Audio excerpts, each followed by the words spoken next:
नमस्कार, मैं हूं दिबांजलि मोइत्रा। देश के 5 राज्यों में चुनाव हो रहा है। तमाम सियासी दल अपने उम्मीदवार मैदान में उतार रहे हैं। खुद कांग्रेस भी इन राज्यों में चुनाव लड़ रही, लेकिन इसके बावजूद कांग्रेस नेता राहुल गांधी को लगता है कि भारत में लोकतंत्र नहीं। ये बात भी उन्होंने स्वीडन की एक रिपोर्ट के आधार पर कही, यानी खुद की पार्टी लोकतांत्रिक अधिकार का ही इस्तेमाल करके चुनाव लड़ रही है और राहुल गांधी है कि किसी विदेशी रिपोर्ट के आधार पर कह रहे हैं कि भारत में लोकतंत्र ही नहीं रह गया।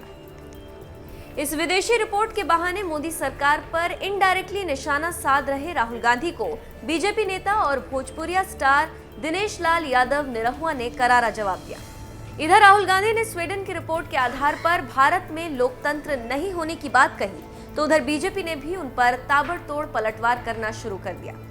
संबित पात्रा, शिवराज सिंह चौहान से लेकर दिनेश लाल यादव निरहुआ तक ने उन्हें मुंहतोड़ जवाब दिया। साल 2019 के आम चुनाव में सपा मुखिया अखिलेश यादव के खिलाफ आजमगढ़ चुनाव लड़ चुके दिनेश लाल यादव ने राहुल गांधी को नाती पोता, बाप बेटा, दादा दादी सबकी याद दिला दी। कांग्रेस नेता राहुल गांधी के ट्वीट को रिट्वीट करते हुए दिनेश लाल यादव निरहुआ ने शेयर करते हुए लिखा, बाप के बाद बेटा, बेटे के बाद नाती, नाती के बाद पोता, गद्दी छोड़ेगा नहीं, पार्टी के किसी कार्यकर्ता को गद्दी पे बैठने देगा नहीं, और भैया को लोकतंत्र भी चाहिए। ऐसे कैसे लोकतंत्र आएगा भैया, राहुल गांधी जी।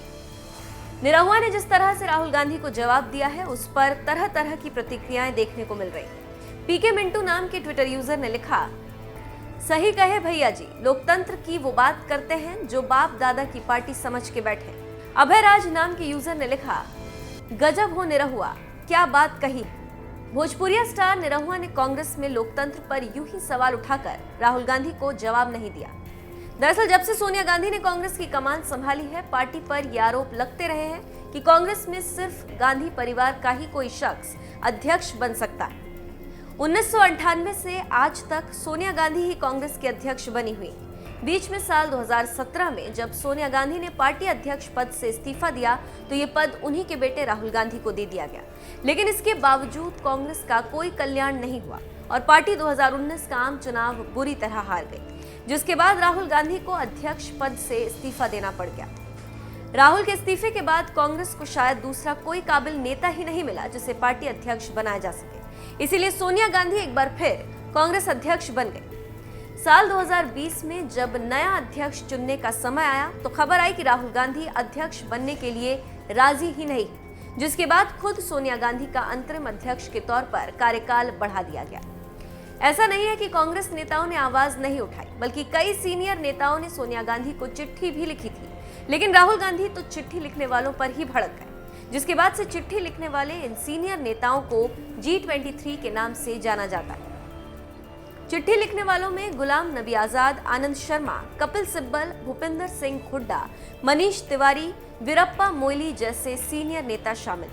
जिस तरह से सोनिया गांधी को चिट्ठी लिखने वाले इन 23 नेताओं को दरकिनार किया गया है, शायद यही वजह है कि निरहुआ ने भारत के लोकतंत्र पर सवाल उठाने वाली रिपोर्ट शेयर करने वाले राहुल गांधी को जबरदस्त जवाब देते हुए कहा कि बाप के बाद बेटा, बेटे के बाद नाती, नाती के बाद पोता, गद्दी छोड़ेगा नहीं, पार्टी के किसी कार्यकर्ता को गद्दी पे बैठने देगा नहीं, और भैया को लोकतंत्र भी चाहिए। ऐसे कैसे लोकतंत्र आएगा भैया, राहुल गांधी। निरहुआ के अलावा बीजेपी प्रवक्ता संबित पात्रा ने भी पलटवार करते हुए कहा कि राहुल गांधी को लगता है कि अब हिंदुस्तान एक लोकतांत्रिक देश नहीं है और भारत अब पाकिस्तान बन गया है, तो वो मुक्त है।